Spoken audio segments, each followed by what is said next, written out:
ഞങ്ങൾ രണ്ടുപേരും ഇപ്പൊ അതിനെപ്പറ്റി പറച്ചിൽ നിർത്തി. കാരണം അത് ഭയങ്കര റിപ്പീറ്റഡ് ആയി വരുന്നത്. നമ്മളതൊരു എന്താ ഒരു ഈസ് ഓഫ് ഡൂയിങ് റിലേഷൻഷിപ്പ് ആണല്ലോ.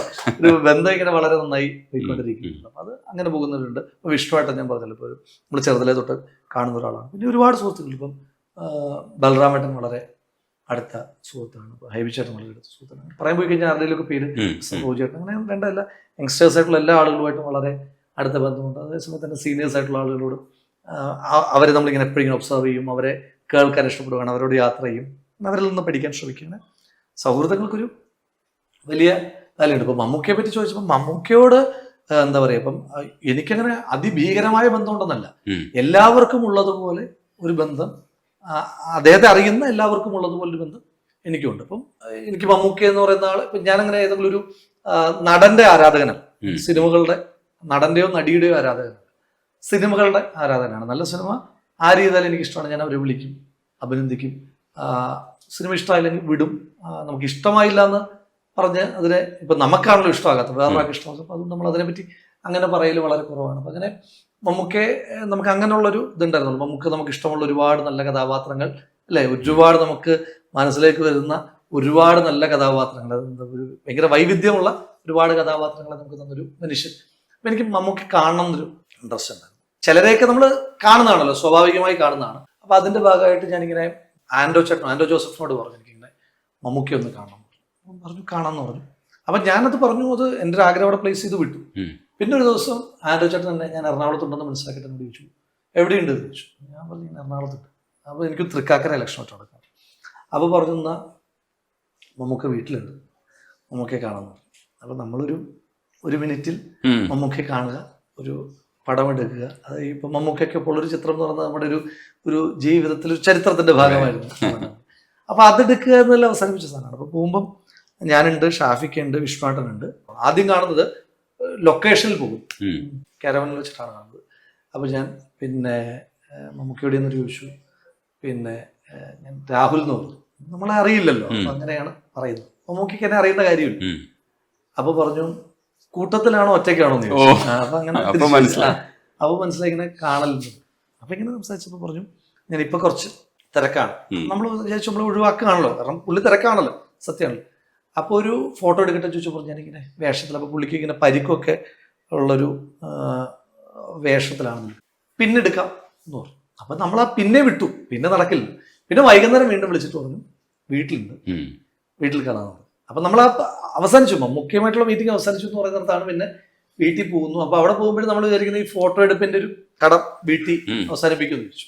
പിന്നെ നമുക്ക് വർത്താനം പറയുന്നത് കുറേ നേരം വളരെ കുറേ നേരം ഇങ്ങനെ വീട്ടിൽ നിന്നുണ്ട്. ഇപ്പം നമുക്കിങ്ങനെ ചർച്ചകൾ കാണാറുണ്ടെന്ന് സന്തോഷം. നമുക്ക് ഇഷ്ടമുള്ള ഒരാൾ നമ്മളെ ശ്രദ്ധിക്കാറുണ്ടെന്ന് പറയുമ്പോൾ ഉണ്ടാകുന്നൊരു സന്തോഷം. അതിനുശേഷം നമുക്ക് നമ്പർ തന്നു, ഞാൻ നമ്പർ വാങ്ങി സേവ് ചെയ്തു, മമ്മൂക്കയും നമ്പർ സേവ് ചെയ്തു. പിന്നെ ഇപ്പൊ സിനിമയൊക്കെ കാണുമ്പോൾ ഒന്നുമില്ല, സിനിമയുടെ ഇങ്ങനെ മമ്മൂക്ക കാണിക്കുന്ന ഒരു രംഗം ഉണ്ടാവും. അപ്പൊ അതിങ്ങനെ എടുത്തിട്ട് ഫോട്ടോ എടുത്തിട്ട് മമ്മൂക്കയ്ക്ക് അയച്ചു കൊടുക്കും. മമ്മൂക്കൊരു സ്മൈലി ആയിരിക്കും. പിന്നെ എന്തെങ്കിലുമൊക്കെ വിശേഷങ്ങൾക്ക് ഇങ്ങനെ വിഷ് ചെയ്യും. മമ്മൂക്ക തിരിച്ച് വിഷ് ചെയ്യും. പിന്നെ ഏതെങ്കിലുമൊക്കെ സിനിമയെ പറ്റി ഒരു ഒറ്റവാചകത്തിലൊരു കമന്റ് ചെയ്യും. മമ്മൂക്ക അതിനോട് ചേർന്നൊരു മറുപടി പറയും. അതെനിക്ക് മാത്രമൊന്നുമല്ല, അത് മമ്മൂക്കയുടെ കയ്യിൽ നമ്പറുള്ള എല്ലാ ആളുകൾക്കും, അതൊരു വലിപ്പച്ചെറുപ്പ് വ്യത്യാസമില്ലാതെ, ജൂനിയർ സീനിയർ വ്യത്യാസമില്ലാതെ എല്ലാവരെയും മമ്മൂക്ക ഇങ്ങനെ ശ്രദ്ധിക്കാറുണ്ട്. അപ്പം ഞങ്ങളന്ന് ഇരിക്കുമ്പോൾ തന്നെ ഒരു വളരെ പുതിയൊരു നടനെ മമ്മൂക്ക വിളിക്കുന്നുണ്ട്. മമ്മൂക്ക വിളിച്ചിട്ട് മമ്മൂക്ക പറയുന്നുണ്ട്, എടാ നിന്റെ ഇതേലത്തെ സിനിമ ഇപ്പൊ രണ്ടാമത്തെ തവണ, ഇനി ഇതേലെ സിനിമ ചെയ്യുന്നു, സിനിമ ഇല്ലെങ്കിൽ ചെയ്യണ്ട എന്ന് പറഞ്ഞിട്ട് അങ്ങനെ ഞാൻ ആലോചിച്ചു, ഇവൻ ചെയ്തൊക്കെ ശ്രദ്ധിക്കാറുണ്ടോ എന്നിങ്ങനെ. കാരണം അയാൾ വേറൊരു ആ മേഖലയിൽ എത്താൻ പറ്റുന്ന പരമാവധി ഔന്നത്യത്തിലാണല്ലോ മമ്മൂക്കയും മോഹൻലാലും ഒക്കെ ഇരിക്കുന്നത്. ലാലും മമ്മൂക്കയും ഒക്കെ എങ്ങനെ നമ്മളെ ശ്രദ്ധിക്കുമോ എന്നൊക്കെ ഉള്ളൊരു ചോദ്യം സ്വാഭാവികമായിട്ടും എല്ലാവർക്കും ഉണ്ടാകുമല്ലോ. അതാണ് ഒരു എക്സ്പീരിയൻസ്. അത് ഒരുപാട് പേർക്കുള്ള എക്സ്പീരിയൻസ് ആണ്. അതെ. ഈ സിനിമ സ്വപ്നമായിട്ട് നിൽക്കുന്നുണ്ട്, അതിന്റെ ഒരു ഹൈറ്റിലോ രാഹുൽ എത്തുമെന്ന് ഞാൻ മനസ്സിലാക്കുന്നുണ്ട്.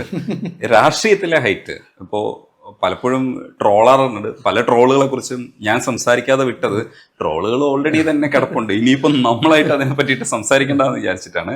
ഈ ട്രോളിനപ്പുറത്തേക്ക് ഇപ്പോൾ രാഹുൽ ഗാന്ധി, ഇല്ലെങ്കിൽ നമ്മൾ ഇവിടുത്തെ പല നേതാക്കളെയും നമ്മൾ ചിലപ്പോൾ മാതൃകളാക്കും. ഈ രാഹുൽ ഗാന്ധിക്കും നിരന്തരമായ ട്രോളും അറ്റാക്കും ഒക്കെ കിട്ടുന്ന ഒരാളാണ്. രാഹുൽ മാങ്കൂട്ടത്തിനും ട്രോളും അറ്റാക്കും ഒക്കെ കിട്ടുന്നൊരു ഇതാണ്. പക്ഷെ ചില സിമിലാരിറ്റീസ് നോക്കുമ്പോൾ ചില ലീഡേഴ്സിനെയൊക്കെ നമ്മൾ കണ്ടുപിടിക്കും. ഇപ്പോൾ നെഹ്റുവിയൻ കാഴ്ചപ്പാടിനെയൊക്കെ സ്നേഹിക്കുന്ന ഒരു മനുഷ്യനാണെന്ന് എനിക്ക് മനസ്സിലാവുന്നുണ്ട്. അത് നമ്മളൊക്കെ ചെറുപ്പത്തിൽ ഒരു സോഷ്യലിസ്റ്റിക് വ്യൂവിൽ നിന്നിട്ടാണ് നമ്മൾ എല്ലാത്തിനെയും നോക്കിക്കാണുന്നത്. അപ്പോൾ അതിൻ്റെ ഒരു തുടർച്ച എന്നുള്ള രീതിയിൽ ആ മനുഷ്യനെയൊക്കെ നമ്മൾ മനസ്സിലാക്കാനും ഡിസ്കവറി ഓഫ് ഇന്ത്യ ഒക്കെ നമ്മൾ പോയിട്ട് വായിക്കാനും ഒക്കെ ശ്രമിക്കുന്ന ഒരു കാലമുണ്ടല്ലോ. ഇതേപോലൊരു അന്വേഷണവും പഠിത്തവും ഒക്കെ പൊളിറ്റിക്സിനെ സംബന്ധിച്ച് രാഹുലിൻ്റെ മനസ്സിലുണ്ടാവും. അത് കുറച്ചുകൂടെ ഒരു വിഷനോടുകൂടി. ഇപ്പോൾ ചില ആൾക്കാരൊക്കെ സംസാരിക്കുമ്പോൾ നമുക്ക് അതേപോലെ സംസാരിക്കണമെന്ന് തോന്നും. ശശി തരൂർ ഇംഗ്ലീഷ് പറയുമ്പോൾ ഇംഗ്ലീഷ് പറയാൻ എല്ലാവർക്കും ഒരു മോഹമായിരിക്കും. അപ്പം അങ്ങനെ നോക്കുന്ന ലീഡേഴ്സോ ഇല്ലെങ്കിൽ അങ്ങനെ നോക്കുന്ന ഒരു പൊളിറ്റിക്കൽ സ്റ്റാൻഡോ എന്താണ് അടുത്ത സ്വപ്നം ആ ലെവലിൽ നിന്ന് ചിന്തിക്കുമ്പോൾ? ഒന്ന് പൊളിറ്റിക്സിനകത്ത് ഇങ്ങനെയൊക്കെ ആകുമെന്ന് കരുതിയിട്ട് വന്ന ഒരാളല്ല. അപ്പം ഞാൻ പറഞ്ഞിട്ടുണ്ട്, എൻ്റെ അച്ഛൻ്റെ കോൺഗ്രസ്സുകാരനാണ്. അപ്പം അച്ഛനോടുള്ള ഇഷ്ടമാണ് നമ്മൾ കോൺഗ്രസ് ആയിരുന്നു. പിന്നെ വായിക്കുന്നു. പിന്നെ KSU ആകുമ്പോൾ നമ്മൾ കോളേജിലൊരു 2-3 വർഷം KSU ആയി നടന്നു. KSU യൂണിയൻ ഭാരവാഹിയൊക്കെ ആയിരുന്നു. അവിടെ അവസാനിക്കുന്നു എന്ന് നമ്മൾ വിചാരിക്കുന്നു. പിന്നെ ഭാരവാഹിത്വം കിട്ടുന്നു. അപ്പോൾ ഭാരവാഹിത്വം കിട്ടുമ്പോഴേ ഇത് കഴിഞ്ഞ് നമ്മൾ അപ്പം അന്നേരമൊക്കെ അധ്യാപകനാവുക, ഹിസ്റ്റോറിയൻ ആവുക എന്നൊക്കെയുള്ള താല്പര്യമായിട്ടിരിക്കണം. അപ്പം ഒരു ഘട്ടത്തിൽ നമ്മളിത് നിർത്തേണ്ടി വരും എന്നുള്ളൊരു രീതിയിലാണല്ലോ പോകുന്നത്. പിന്നെ ഇങ്ങനെ വന്ന് ഇന്നിപ്പോൾ ഒരു ബൈ ഇലക്ഷനിൽ മത്സരിക്കാനുള്ള അവസരം വരെ പ്രസ്ഥാനം നമുക്ക് തരുന്നു.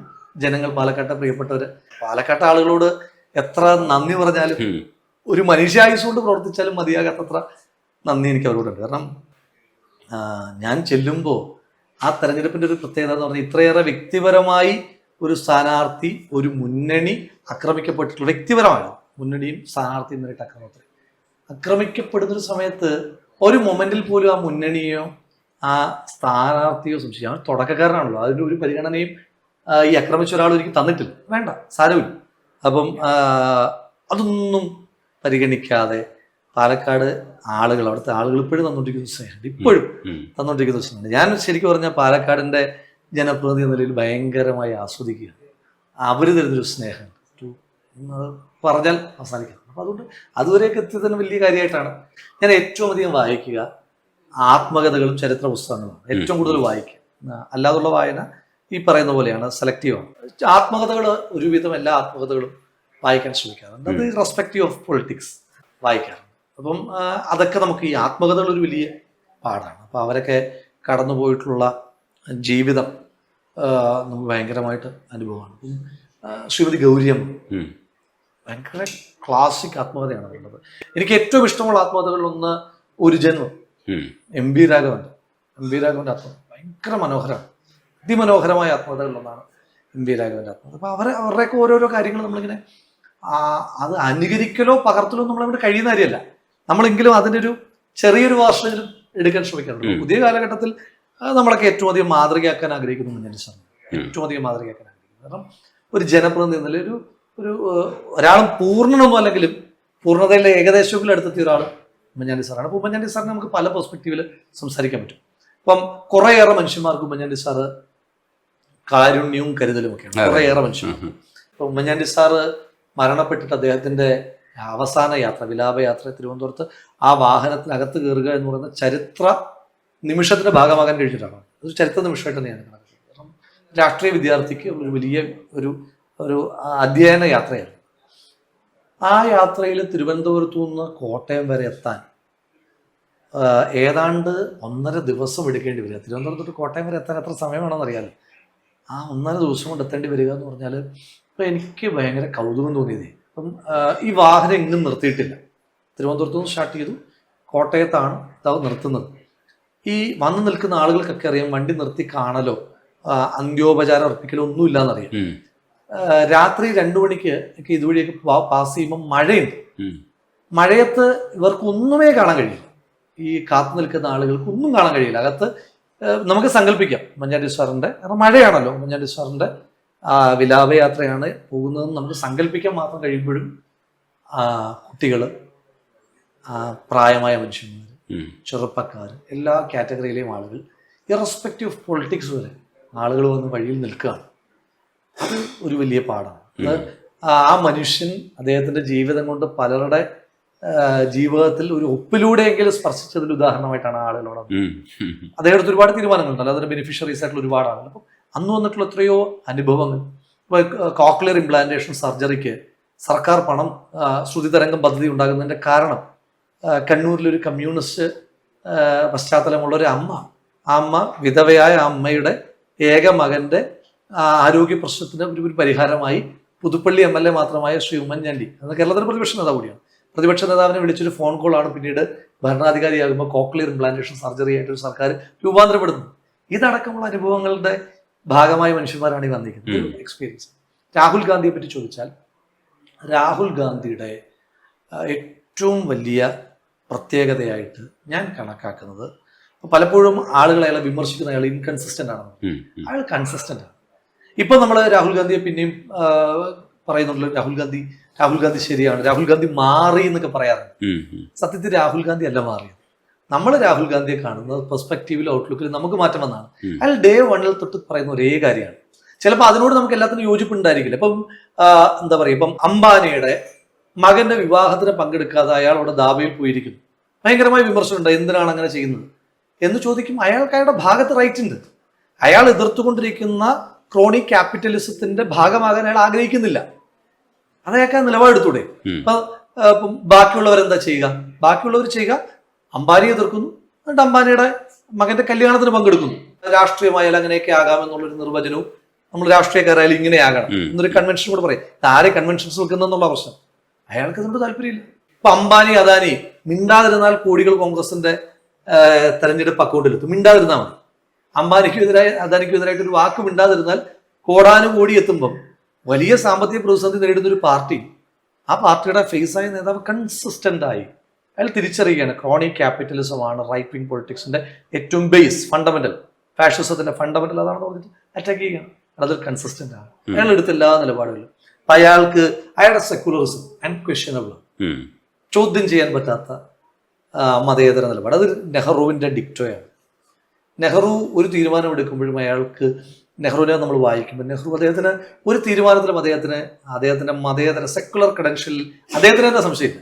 സെക്കുലർ ക്രെഡൻഷ്യൽ സ്വന്തമായി സംശയമില്ലാത്ത മനുഷ്യന്മാർക്ക്, അയ്യോ ഞാൻ ഇത് ചെയ്താൽ ഞാനൊരു മതേതരവാദി എന്നുള്ളതിൻ്റെ ഒരു ഇമേജ് പോകുമോ എന്ന ചിന്തയില്ലാത്ത മനുഷ്യന്മാർക്ക് കിട്ടുന്ന അവരവരുടെ കലർപ്പില്ലാത്ത മതേതരത്വത്തോട് കിട്ടുന്നൊരു കോൺഫിഡൻസ്, ആ കോൺഫിഡൻസ് രാഹുൽ ഗാന്ധിയിൽ കാണാൻ പറ്റും. പിന്നെ പുതിയ കാലഘട്ടത്തിലെ എല്ലാ നേതാക്കന്മാരും അവരവരുടേതായ പ്രത്യേകതകളുണ്ട് ഓരോരുത്തരും. അതെല്ലാം നമ്മൾ സീനിയേഴ്സിന്റെ എല്ലാം പകർത്താൻ ശ്രമിക്കാറുണ്ട്, പഠിക്കാൻ ശ്രമിക്കാറുണ്ട്. രാഹുലിനെ നമുക്ക് വിടേണ്ടതുണ്ട്. അതിനു മുമ്പ് നിങ്ങളുടെ എല്ലാവരുടെയും ആഗ്രഹം പോലെ തന്നെ എനിക്കും ഒരു ആഗ്രഹമുണ്ട്, ഈ മനുഷ്യനെ ഒന്ന് ഹഗ് ചെയ്യണം. ഒന്ന് ഹഗ് ചെയ്തോട്ടെ.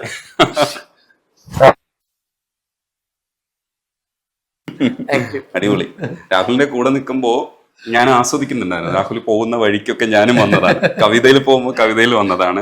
രാഷ്ട്രീയത്തിലേക്ക് വരുമ്പോൾ ഞാനും കൂടെ കുറച്ച് ഗൗരവത്തിലായി. ഭയങ്കര താങ്ക് യു.